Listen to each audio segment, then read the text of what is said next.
तो मूवी की स्टार्टिंग एक कंट्री को दिखाते हुए होती है जहाँ पर क्राइम काफी कॉमन हो गया था। क्रिमिनल्स किसी के काबू में ही नहीं आते थे। वहाँ की गवर्नमेंट काफी परेशान होती है, तो वो पुलिस को एक सजेशन देती है कि अपने साथ आप रोबोट्स को भी मिला लें ताकि क्राइम रोकने में वो आपकी हेल्प करें। अब रोबोकॉप्स बनाने के लिए एक कंपनी को ऑर्डर दे दिया जाता है। उस कंपनी का साइंटिस्ट बहुत सारे रोबोट्स तैयार करता है जो कि पुलिस की हेल्प करने वाले थे। उसी कंपनी में एक इंजीनियर भी होता है, वो भी एक बहुत अच्छा रोबोट बनाता है। उसकी खास बात ये थी कि इंसान उसे खुद कंट्रोल कर सकते थे। अब एक दिन हमें दिखाया जाता है कि एक रोबोट खराब हो जाता है और उसे रिपेयर करवाने लेकर आया जाता है, लेकिन वो रोबोट अक्सर ही खराब हो जाया करता था और उसे हमेशा ठीक करवा के वापस भेज दिया जाता। अब हम ड्रग डीलर्स के एक ग्रुप को देखते हैं। वो 3 लोग अपनी गाड़ी में किसी को ड्रग्स डिलीवर करने जा रहे होते हैं, लेकिन रास्ते में उनके कुछ ड्रग्स गिर जाती हैं, उनके पैकेट्स खुल जाते हैं और वो वेस्ट हो जाती हैं। जिस आदमी को उन्होंने ये ड्रग्स डिलीवर करनी थी उसके बालों में ब्रेड्स थी। वो उन पे बहुत गुस्सा होता है। वो कहता है कि मेरे पैसे वापस करो। वो उन पर गन पॉइंट कर लेता है, लेकिन तभी वहाँ पर पुलिस और रोबोकॉप्स आ जाते हैं। उन्हें देखकर ड्रग डीलर्स का ग्रुप वहाँ से भाग जाता है। ब्रेड्स वाला आदमी उस रोबोट पर हमला कर देता है जो कि अभी रिपेयर होके आया था, और फिर इस बेचारे रोबोट को दोबारा से रिपेयरिंग के लिए लेकर आया जाता है।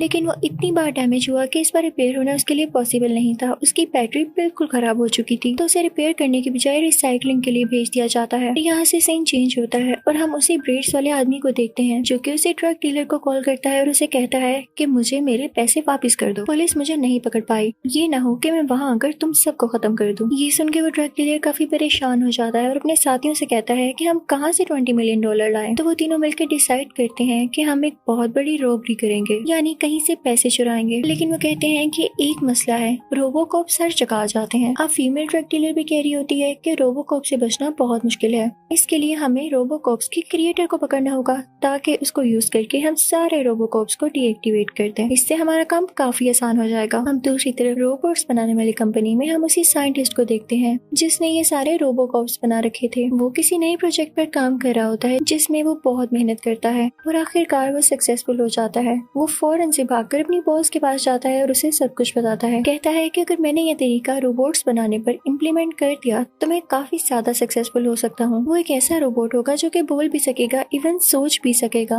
उसका अपना अलहदा ब्रेन होगा। तो उसकी बॉस उससे कहती है कि मुझे ऐसी बातें समझ में नहीं आती, जब ऐसा हो नहीं सकता तो फजूल अपना टाइम मत वेस्ट करो, अभी जो तुम अपना काम कर रहे हो सिर्फ उसे ही कंटिन्यू रखो। तो साइंटिस्ट काफी परेशान हो जाता है क्योंकि उसे यकीन था अगर वो ये काम कर लेता तो वो जरूर सोचने समझने वाले रोबोट्स बना सकता था। और वहाँ से वापस आ जाता है, लेकिन सोचता है कि मैं अपनी इतनी ज्यादा एफर्ट जाया नहीं जाने दूंगा। वो कहता है कि मैं खुद ही इसे चेक करूंगा, इस पर एक्सपेरिमेंट्स करूंगा और बना कर दिखाऊंगा ऐसा रोबोट। तो वो साइंटिस्ट वहाँ से डैमेज रोबोट उठाता है जिसे रिसाइकलिंग के लिए भेज दिया गया था। वो वहाँ से रोबोकॉप्स की चिप भी उठा लेता है। वो चुपके से उसे अपनी गाड़ी में डालता है और वहाँ से ड्राइव करके जाने लगता है। उसका ये प्लान था कि वो इसको इस रोबोट पर टेस्ट करेगा, लेकिन तभी रास्ते में ड्रग डीलर्स का गैंग उसे पकड़ लेता है। वो इसे अपनी सीक्रेट जगह पर ले आते हैं और इस पर गन पॉइंट करके पूछते हैं कि हमें तरीका बताओ कि रोबोकॉप्स को किस तरह से डीएक्टिवेट करना है, तुम वो सारा कंट्रोल हमें दे दो। तो साइंटिस्ट कहता है कि ऐसे कैसे मैं तुम्हें कंट्रोल दे दूं, वो सैटेलाइट से कनेक्टेड है और वैसे ही चलते हैं, मेरे हाथ में कुछ भी नहीं है, मैंने बस बना दिया। तो ड्रग डीलर्स कहते हैं कि ठीक है फिर हम तुम्हें मार देंगे, लेकिन इससे पहले वो साइंटिस्ट की गाड़ी चेक करते हैं तो उन्हें वही डैमेज रोबोट मिलता है। तो वो उससे पूछते हैं वाह भाई तुम नया रोबोट बनाने वाले हो। तो साइंटिस्ट कहता है कि नहीं ये एक पुराना रोबोट है, मुझे इस पर सिर्फ कुछ टेस्ट और एक्सपेरिमेंट्स करने हैं। तो वो ड्रग डीलर्स कहते हैं तो तुम हमारे लिए कोई नया रोबोट क्यों नहीं बना देते, हम मिलकर उसे तैयार करेंगे और उससे अपने काम लेंगे। तो साइंटिस्ट कहता है नहीं, जो काम मैं करने वाला हूँ वो बहुत डेलिकेट यानी नाजुक है और जो रोबोट तैयार होगा वो भी बहुत नाजुक होगा, हमें उसकी बहुत केयर करनी होगी। तो ड्रग डीलर्स कहते हैं कि कोई मसला ही नहीं, हम उसकी केयर मिलके कर लेंगे। वो ड्रग डीलर साइंटिस्ट को वहीं बिठा लेते हैं और कहते हैं कि जो जो सिस्टम अपडेट या इंस्टॉल करना है वो हमारे सामने करो। तो साइंटिस्ट ऐसा करने लगता है और वो सारा डेटा चिप में कॉपी करके उस रोबोट के अंदर लगा देता है। जैसे उसने सोचा था वैसा ही हुआ। वो रोबोट बिल्कुल बच्चों की तरह एक्ट कर रहा था, वो उन लोगों से डर रहा था और जैसे कोई बिल्ली हर चीज को देख के उसे पंजा या हाथ मारती है वो भी बिल्कुल ऐसे ही कर रहा था, यानी उसकी हरकतें काफी क्यूट थी। पहले तो साइंटिस्ट को बिल्कुल होप नहीं थी कि ये रोबोट कभी एक्टिव भी होगा, लेकिन वो यहाँ भी सक्सेसफुल हो चुका था। उसे आगे बाकी का काम करना था। फीमेल ड्रग डीलर को भी वो काफी अच्छा लगता है तो वो उसे चैपी कहकर बुलाती है, यानी इसी रोबोट के नाम पर ये मूवी भी है। तो ये रोबोट इस मूवी का मेन कैरेक्टर हुआ। लेकिन इसी के साथ ही वो ड्रग डीलर जिसने उस साइंटिस्ट को रोबोट ठीक करने को कहा था काफी मीन हो जाता है। वो साइंटिस्ट पर गन पॉइंट कर लेता है। वो उसे कहता है कि यहाँ से जाओ और दोबारा अपनी शक्ल मत दिखाना, यानी वो रोबोट की कस्टडी खुद रखना चाहते थे। साइंटिस्ट बेचारा वहाँ से चला जाता है। फिर हम उसी रोबोट्स बनाने वाली कंपनी को देखते हैं जिसमें कोई आदमी अपनी डिजाइन सिखा रहा होता है, जिस डिजाइन के उसने कुछ रोबोट्स तैयार किए थे। लेकिन उस कंपनी की बॉस और मेन इंजीनियर इस डिजाइन को रिजेक्ट कर देते हैं क्योंकि वो कहते हैं कि साइज में काफी बड़ा है और काफी ज्यादा एनर्जी लेने वाला है, हमारा तो इस पर बहुत एक्सपेंस हो जाएगा। अब वो साइंटिस्ट दोबारा अपनी कंपनी आ चुका था। वो और मेहनत करता है और रोबोट्स के और डिजाइन सोचता है। फाइनली बॉस को उसके डिजाइन काफी पसंद आते हैं और वो ये ऑर्डर करती है कि इसी के डिजाइन के रोबोट्स तैयार होंगे। वो काफी खुश हो जाता है। सब उसे कांग्रेचुलेट कर रहे थे, लेकिन ये बात इंजीनियर से बर्दाश्त नहीं होती। वो कहता है कि मैं इसके बनाए गए रोबोट्स को डिस्ट्रॉय कर दूंगा, मैं सिक्योरिटी चिप को भी चुरा लूंगा। और जब वो चिप ढूंढने जाता है तो उसे चिप कहीं पर भी नहीं मिलती। जब सिस्टम में चेक करता है तो उसे पता चलता है कि ये उसी रोबोट में है जो कि रिसाइकलिंग के लिए भिजवाया गया। वो काफी हैरान हो जाता है क्योंकि ना तो वहाँ पर रोबोट होता है और ना ही चिप। दूसरी तरफ हम चैपी को देखते हैं जो कि उन्हीं ड्रग डीलर्स को अपनी फैमिली समझ रहा था। वो मीन ड्रग डीलर उसे काफी फाइटिंग स्किल सिखाता है ताकि वो उनके लिए चोरियां करे और उन्हें काफी ज्यादा पैसे ला कर दे। अब दूसरी तरफ कंपनी में वो इंजीनियर साइंटिस्ट के पास आता है और उसके सर पर गन रख के कहता है कि मुझे बताओ कि चिप कहाँ है, मुझे उस जगह की चाबी भी दो। तो साइंटिस्ट कहता है कि तुम्हें मेरे साथ मसला क्या है, मेरे पास कोई की नहीं, कोई चिप नहीं है।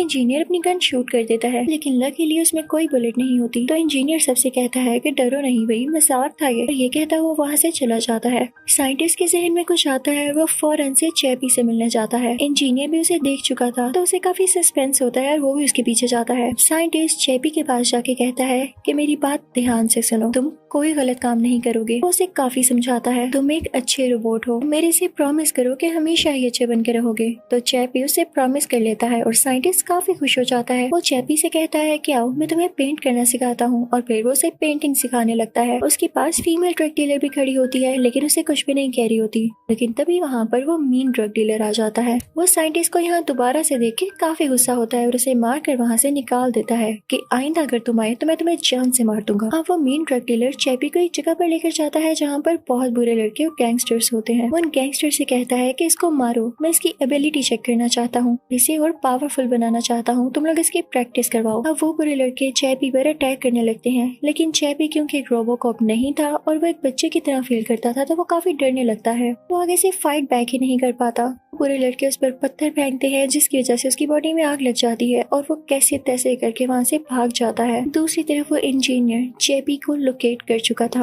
वो फौरन वहाँ पे पहुँचता है और चैपी को अपने साथ अपनी गाड़ी में ले आता है। वो चलती गाड़ी में ही चैपी का हाथ काटता है और उसके अंदर से वो चिप निकाल लेता है। उसके बाद वो चैपी को मारने ही वाला था, उसे डिस्ट्रॉय करने ही वाला था कि तभी चैपी उठ खड़ा होता है और उस पर अटैक करके वहाँ से भाग जाता है। चैपी फौरन से वहाँ ड्रग डीलर की सीक्रेट प्लेस पे जाता है। फीमेल ड्रग डीलर काफी काइंड हार्टेड थी और अच्छी थी। वो चैपी को ठीक करती है, उसे प्यार करती है और उसे कहती है कि तुम्हारी हालत किसने की। लेकिन चैपी काफी डरा हुआ था। वो लड़की उसका हाथ भी ठीक कर देती है।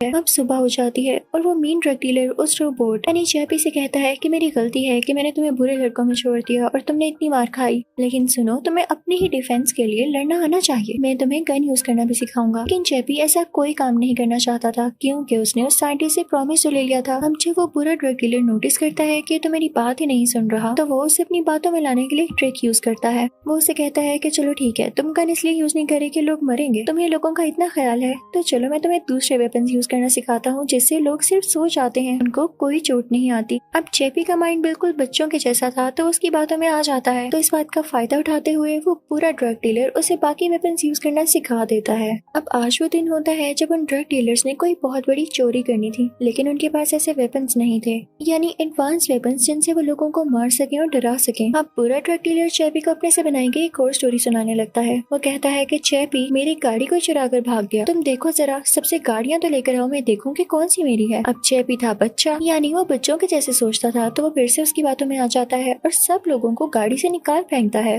वो सब लोगों की गाड़ियाँ चुरा कर ले आ चुका था। बुरा ड्रग डीलर काफी खुश होता है और उन गाड़ियों के स्पेयर पार्ट्स और बाकी चीजें बेचकर काफी अमीर हो जाता है। वो उनसे महंगे महंगे वेपन्स खरीदता है। अब रात हो रही होती है और साथ में बारिश भी हो रही होती है। बुरा ड्रग डीलर देखता है कि चैपी एक मरे हुए डॉग के पास बैठा है और काफी सैड है। तो वो ड्रग डीलर उसे कहता है कि सैड नहीं हो, तुम भी एक दिन मर जाओगे। तो वो रोबोट कहता है कि मैं नहीं मरता, मैं एक रोबोट हूँ। तो ड्रग डीलर उसे कहता है कि तुम्हें अपनी बॉडी पर बैटरी टाइमिंग नजर आ रही है, ये रेड हो रही है। साइंटिस्ट ने तुम्हें इसीलिए बैटरी वाला सिस्टम दिया ताकि तुम जल्द खत्म हो जाओ। अब ये बात चैपी के दिल पर लगती है। वो साइंटिस्ट से नफरत करने लगता है और तभी ड्रग डीलर अपने नंबर बनाने के लिए उसे कहता है कि मैं तुम्हें एक ऐसी बॉडी में शिफ्ट करूंगा जो कि कभी खत्म नहीं होगी, तुम हमेशा जिंदा रहोगे, लेकिन इसके लिए एक शर्त है, तुम्हें हमारे साथ चोरी करनी होगी। देखो वहाँ से पैसे आएंगे तभी तो मैं तुम्हारी बॉडी पर लगा सकूंगा। पहले तो चैपी मना करता है लेकिन फिर मान जाता है इस लालच में कि वो हमेशा जिंदा रहेगा। अब दूसरी तरफ साइंटिस्ट काफी परेशान था क्योंकि उसे लग रहा था कि चैपी कहीं अब तबाही न मचा दे।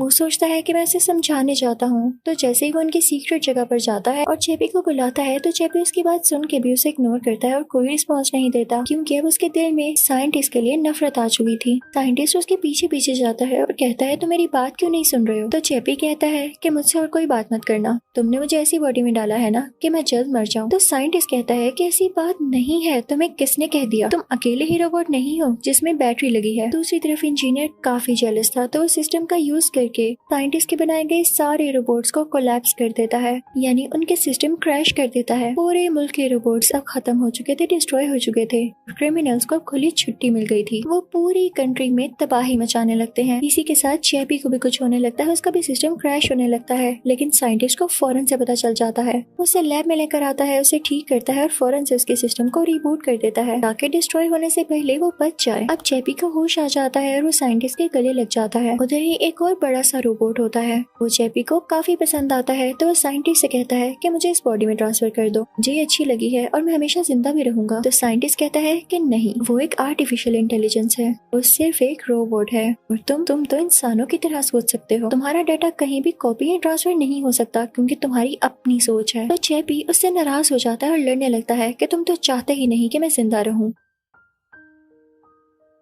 ये सब बातें वहाँ पर इंजीनियर भी सुन रहा होता है, काफी हैरान होता है कि कोई रोबोट बिल्कुल इंसानों की तरह कैसे बातें कर रहा है। चैपी वहाँ से एक न्यूरोट्रांसमीटर उठा के चला जाता है ताकि वो अपने ब्रेन की सारी मेमोरी कॉपी कर सके और वो ऐसा करने में कामयाब भी हो जाता है। लेकिन तभी वहाँ पर वो ड्रग डीलर आता है और उसे कहता है कि चोरी करने का टाइम हो गया। वो अपनी वेपन सेट करने लगते हैं। चैपी भी अब बिल्कुल तैयार था। वो लोग उस जगह पर पहुँच जाते हैं जहाँ पर चोरी करनी थी। ये सारी न्यूज टीवी पर भी चल रही होती है। जब साइंटिस्ट ये देखता है कि चैपी प्रॉमिस करने के बावजूद चोरी कर रहा है तो उसे काफी बुरा लगता है। अब इंजीनियर उस साइंटिस्ट से इसलिए जेलस होता था क्योंकि उसने भी कुछ डिजाइन तैयार किए थे लेकिन उसके डिजाइन को पहले रिजेक्ट कर दिया गया था और साइंटिस्ट के डिजाइन को एक्सेप्ट कर लिया गया। तो इससे बात बर्दाश्त नहीं होती थी। उसे तो अब मौका मिल गया था शिकायत लगाने का। वो फौरन से कंपनी की बॉस के पास जाता है और उसे कहता है कि आप देख रही हैं न्यूज में आपने उस साइंटिस्ट को मना भी किया था लेकिन फिर भी उसने बोलने और ऐसी हरकतें करने वाला रोबोट तैयार कर लिया। वो अपनी बॉस से कहता है कि आप मेरे डिजाइन को एक बार एक्सेप्ट तो करके देखें, मैं अपने रोबोट को बहुत अच्छे से कंट्रोल करूंगा और चैपी को मार दूंगा। तो उसकी बॉस उससे कहती है कि अब ऐसे टाइम में और किया भी क्या जा सकता है, दिया मैंने तुम्हें मौका। तो वो इंजीनियर फौरन से अपने रोबोट को स्टार्ट करता है और उसको कंट्रोल करने लग जाता है। वो अपने रोबोट को चैपी को मारने के लिए भेज चुका था। जब साइंटिस्ट को पता चलता है तो वो काफी वरीड होता है और फौरन चैपी के पास जाता है। लेकिन तभी वहाँ पर वो आदमी आ जाता है जिसके बालों में ब्रेड थी और वो उन ड्रग डीलर से अपने पैसे मांग रहा था। तब तक वहाँ पर इंजीनियर का रोबोट भी पहुंच चुका था और अब उन सब में काफी लड़ाई होने लगती है, काफी गोलियां चलने लगती हैं और इस दौरान उस फीमेल ड्रग डीलर और उस मेन ड्रग डीलर के दोस्त को गोली लग जाती है। साइंटिस्ट को भी इसी दौरान गोली लग जाती है।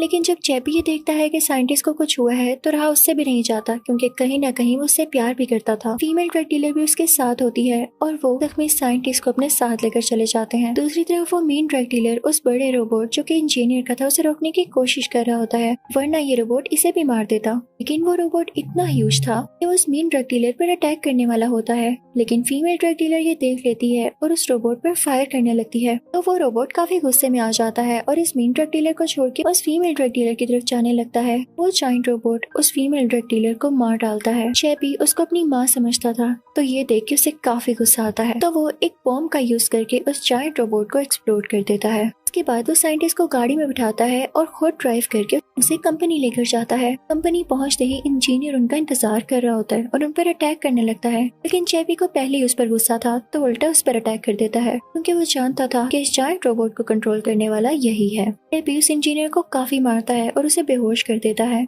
दूसरी तरफ साइंटिस्ट को होश नहीं आ रहा था। चैपी को जो समझ आता है वो करता है। वो साइंटिस्ट की बॉडी को एक रोबोट में बदल देता है। जब साइंटिस्ट को होश आता है तो उसे यकीन नहीं आता कि वो कैसे रोबोट की बॉडी में आया। तो वो चैपी से कहता है कि मैं तुम्हें भी ट्रांसफर कर देता हूँ। अब चैपी किसी और रोबोट की बॉडी में था। वो काफी खुश था। लास्ट सीन में हम देखते हैं कि उस फीमेल ड्रग डीलर को चैपी और साइंटिस्ट दफना रहे होते हैं। तो चैपी उस लड़की के डेड बॉडी के पास अपना मुंह करके कहता है कि मदर, आप परेशान नहीं होना, मैं आपकी बॉडी को भी एक रोबोट में ट्रांसफर कर दूंगा। और वो ऐसा ही करता है। सारा सिस्टम हैक करके एक नया रोबोट तैयार करता है और उसमें उस फीमेल ड्रग डीलर की सारी मेमोरी कॉपी करता है। और अब वो फीमेल ड्रग डीलर एक रोबोट में बदल चुकी थी। और इसी के साथ ये मूवी यहीं एंड हो जाती है। Thank you for watching.